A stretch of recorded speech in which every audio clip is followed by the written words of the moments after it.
Addition of electrolytes. Friends, before we understand the addition of electrolytes, we need to understand the stability of colloids, okay?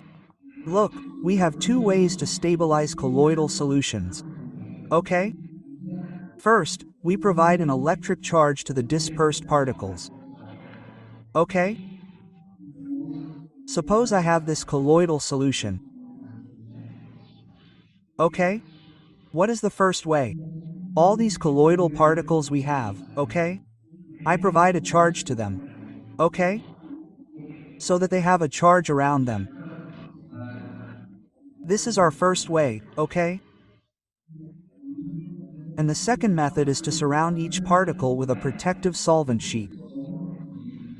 Right? To surround each particle with a solvent sheet. Right? To form a layer of solvent around each particle, protecting them from clumping together. Right? From agglomerating. Right? So these are two ways we can stabilize colloidal particles in a colloidal solution. Right? Now, look at the second one, where we surround each particle with a protective solvent sheet. Right? This one is only applicable to lyophilic solutions. Right? Why? Because lyophilic particles are the ones that love solvents. Right? So, what's left for lyophobic? For lyophobic, we're left with this one. We provide the dispersed particles with an electric charge. Right?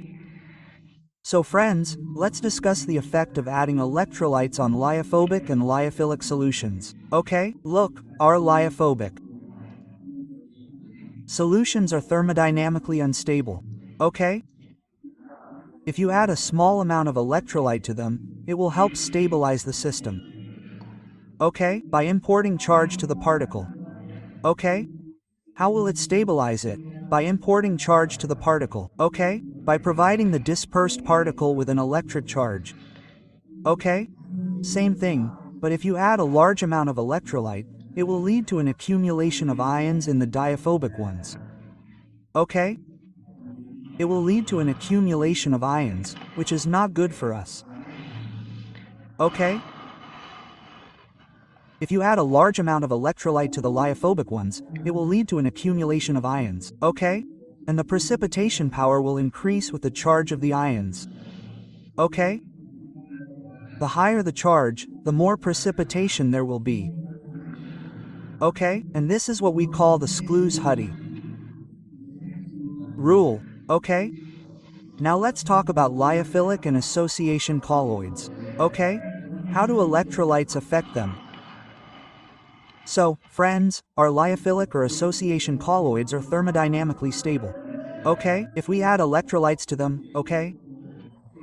In moderate amounts, that is, adding a small amount of electrolyte, it won't cause any problems.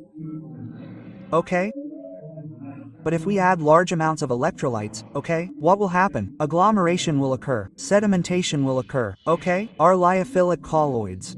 Suppose I have lyophilic colloids, okay?